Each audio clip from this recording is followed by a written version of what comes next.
आज का डिक्टेशन ओमकार नाथ वर्मा द्वारा लिखित उच्च गति अभ्यास से ली गई है।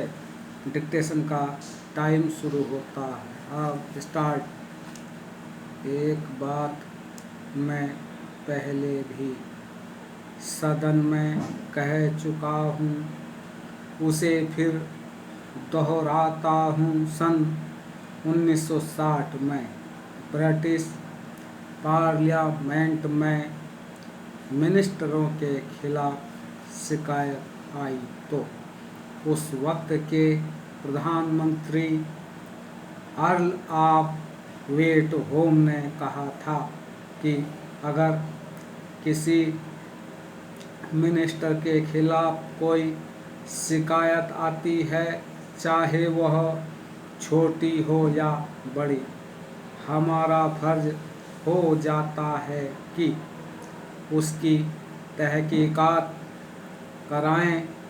अगर सही पाई गई तो गवर्नमेंट की उससे शान बढ़ेगी और मंत्री निर्दोष पाया गया तो भी गवर्नमेंट की उससे प्रतिष्ठा बढ़ेगी।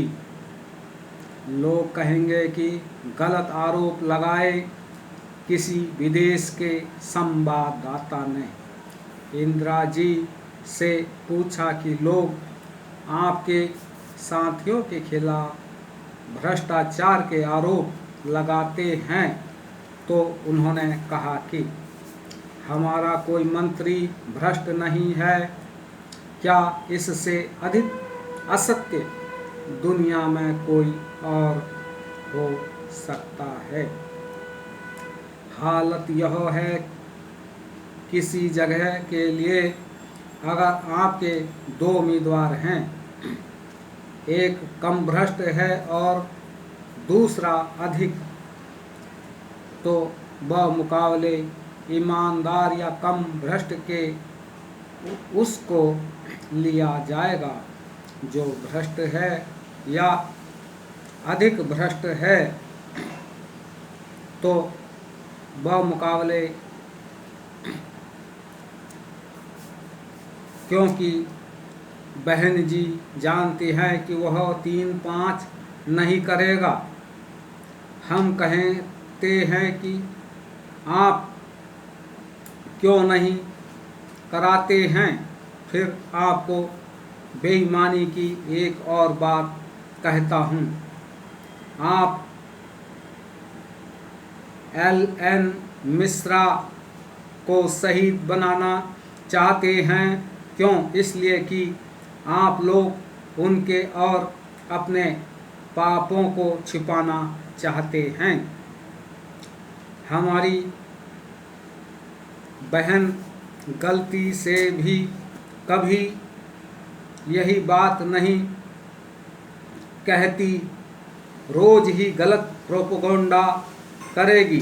जिस तरह साम्यवादी देशों में ब्रेन वॉश किया जाता है या दिमाग की सफाई होती है, एक गलत काम करो तो उसको छिपाने के लिए 1000 झूठ बोले जाते हैं और 1000 गलत बातें की जाती हैं।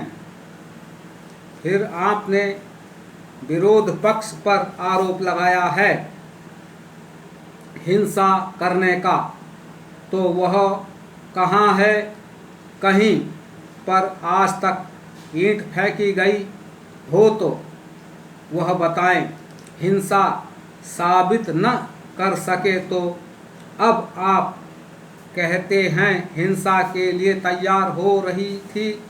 कहीं कोई अन्य प्रकार का हुआ होता तो उस सिलसिले का केस चलाते। सारे मुल्क में इमरजेंसी लगाने की बात थी, हम लोगों को जेल में बंद कर दिया, किसी प्रकार तहकीकात किए, आपको प्रेसिडेंट मिल गया दस्तखत करने वाला। मैं केवल इंदिरा जी को ही दोष नहीं देता, ये 336 मेंबर पार्लियामेंट में आंख बंद करके हाथ उठाते हैं।